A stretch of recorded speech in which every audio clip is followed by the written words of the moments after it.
अस्सलाम वालेकुम दोस्तों, एक बार फिर से हाजिर हूं मैं आप लोगों के लिए सऊदी अरब के बहुत ही इंपॉर्टेंट अपडेट्स लेकर। और दोस्तों आज इस वीडियो में सऊदी अरब की इंपॉर्टेंट अपडेट्स के साथ साथ यहां पर मैं आप लोगों के सारे कमेंट्स के जवाब भी दूंगा, क्योंकि जैसा कि आपको मालूम है कि मैं पिछली वीडियो जो भी मेरी आई हैं वहां पर मैं आप लोगों के सारे सवालों के जवाब नहीं दे पाया, बट अब जो भी कमेंट्स आई हैं उन सारे सवालों के जवाब मैं आज की इस वीडियो में दूंगा। इसलिए वीडियो कर दीजिए अभी से लाइक, और चैनल पर नए चैनल को सब्सक्राइब करके बेल आइकन को जरूर दबा दीजिए। तो दोस्तों यहाँ पर सबसे पहली अपडेट सऊदी अरब के पासपोर्ट डिपार्टमेंट यानी कि सऊदी अरब की जवाजात की तरफ से, और यह अपडेट उन लोगों के लिए है जो लोग सऊदी अरब में विजिट वीजा पर आते हैं और विजिट वीजा को एक बार एक्सपायर होने के बाद जब उनको रिन्यूअल कराना पड़ता है तो उस केस में इन लोगों को बहुत ज्यादा प्रॉब्लम होती है। तो यहां पर सऊदी अरब की जवाजात ने बताया है कि फाइनली अब आप सऊदी अरब में आने के बाद अपने विजिट वीजा को यहां पर आप एक्सटेंड करवा सकते हैं, आप कोई प्रॉब्लम नहीं होगी। लेकिन इसको रिन्यू करवाने के लिए या फिर इसको एक्सटेंड करवाने के लिए यहां पर इन्होंने कई शर्तें बताई हैं।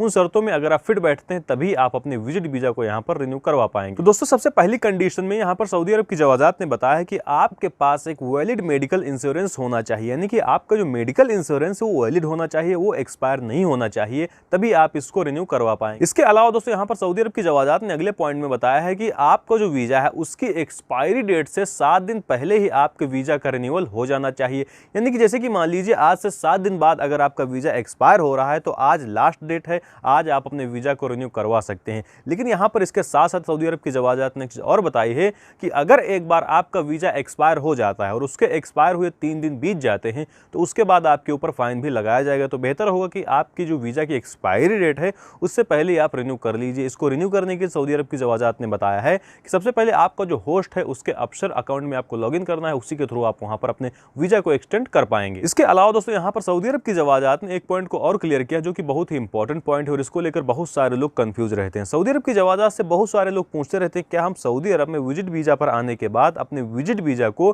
किसी भी तरीके के रेजिडेंट वीजा में कन्वर्ट करा सकते हैं या फिर नहीं करा सकते हैं। तो सऊदी अरब की जवाजात ने इस सवाल को एकदम क्लियर कर दिया है और जवाजात ने दोस्तों इस पॉइंट को एकदम क्लियर करके बताया है कि ऐसा इम्पॉसिबल है। यानी कि अगर आप सऊदी अरब में विजिट वीजा पर आते हैं और आप सोचते हैं कि एक बार सऊदी अरब में एंटर होने के बाद में हम अपने विजिट वीजा को किसी भी तरीके की रेजिडेंट वीजा में कन्वर्ट कर लें, तो ऐसा इम्पॉसिबल है, आप ऐसा बिल्कुल नहीं कर सकते। इसके अलावा दोस्तों यहाँ पर अगली अपडेट सऊदी अरब की ministry of human resources and social development की तरफ से, और ये अपडेट उन लोगों के लिए है जो लोग सऊदी अरब में किसी भी प्राइवेट सेक्टर में जॉब करते हैं। यहां पर दोस्तों मिनिस्ट्री जो प्राइवेट सेक्टर में जॉब करने वाले एम्प्लॉय हैं उनका जो एग्रीमेंट है उनमें कुछ अमेंडमेंट पास किए, और मिनिस्ट्री ने बताया है कि ये जो अमेंडमेंट पास किए गए हैं ये उन लोगों के लिए हैं जो लोग ड्यूटी से एब्सेंट रहते हैं। और यहां पर मिनिस्ट्री ने एक चीज को और क्लियर किया है, बताया है कि ये जितने भी अमेंडमेंट लाए गए ये जो लेबर मार्केट है सऊदी अरब का उसको और ज्यादा फ्लेक्सिबल बनाने के लिए लाए गए हैं। लेकिन यहां पर मैं एक पॉइंट और ऐड करना चाहूंगा जो कि मिनिस्ट्री ने एकदम क्लियर कर दिया है और बताया है, the employer has the right to terminate the contract with the employee in case of worker is absent from duty. This requires that the employee inform the ministry about the worker's absent। यानी कि दोस्तों यहाँ पर ministry ने बताया है कि अगर कोई भी बंदा यानी कि कोई भी एम्प्लॉय अपनी ड्यूटी से एब्सेंट रहता है तो जो उसका एम्प्लॉयर यानी कि जो मालिक है उसको पूरा हक है कि अपने और जो उसका वर्कर है उसके बीच में जो कॉन्ट्रैक्ट हुआ है उसको टर्मिनेट कर सकता है। बट पर दोस्तों मिनिस्ट्री ने एक चीज को और क्लियर किया है और बताया जो कि बहुत ही अच्छा पॉइंट है। यहाँ पर मिनिस्ट्री ने बताया कि कोई भी एम्प्लॉयर हो अगर किसी भी बंदे का कॉन्ट्रैक्ट को टर्मिनेट करता है तो सबसे पहले उसको मिनिस्ट्री को इन्फॉर्म करना होगा। तो दोस्तों ये तो हो गई आज की बहुत ही इंपॉर्टेंट अपडेट्स। लेकिन इसके अलावा जैसे कि मैंने आपको वीडियो की शुरुआत में बताया था कि आपकी बहुत सारी कमेंट्स आए, चलिए उन सारी कमेंट्स के जवाब भी मैं जल्दी जल्दी यहां पर दे देता हूं। इसके बाद दोस्तों यहां पर अगला सवाल पूछने वाले हैं अहमद खान भाई। ये भाई पूछ रहे हैं कि भाई मेरे अकाउंट में बहुत सारे फेक सिम कार्ड एक्टिवेट हो गए हैं, मैंने जिसके पास से सिम लिया था वो दुकानदार गद्दार निकला, तो मैं कैसे बंद करूं। तो भाई मैं आपको बता दूं कि इसके ऊपर मैंने ऑलरेडी कई वीडियोस बनाई हैं, आप जाके यूट्यूब पे सर्च भी कर सकते हैं, मेरे अलावा कई लोगों ने वीडियोस बनाई हैं, वहां पर जाके आप उनकी वीडियोस को देख कर और देखने के बाद आप अपने अकाउंट के फेक सिम कार्ड को बंद कर सकते हैं। आप कोई प्रॉब्लम नहीं होगी, थोड़ा टाइम लगता है बट बंद हो जाती हैं, आपको 1 से 2 बार ट्राई करना पड़ेगा। इसके अलावा दोस्तों यहाँ पर अगला सवाल पूछने वाले हैं विपुल शॉर्ट्स भाई। ये भाई लिखते हैं जैसे कि मैं सऊदी अरब में हूँ, मुझे पीसीसी चाहिए, इसके लिए क्या करना होगा। तो भाई सबसे पहले आप ये पॉइंट क्लियर कीजिए कि आपको सऊदी अरब का पीसीसी चाहिए या फिर इंडिया का पीसीसी चाहिए। अगर आपको इंडिया का पीसीसी चाहिए तो सबसे पहले आपको इंडियन पासपोर्ट ऑफिस में विजिट करना पड़ेगा और एक कंपलसरी है, आपको वहां पर जाना जरूर पड़ेगा एक अपॉइंटमेंट लेकर। लेकिन अगर आप सऊदी अरब का चाहते हैं तो जैसा कि आपने बताया कि आप सऊदी अरब में हैं तो आप यहां से नॉर्मली बनवा सकते हैं, कोई भी दिक्कत आपको नहीं आएगी।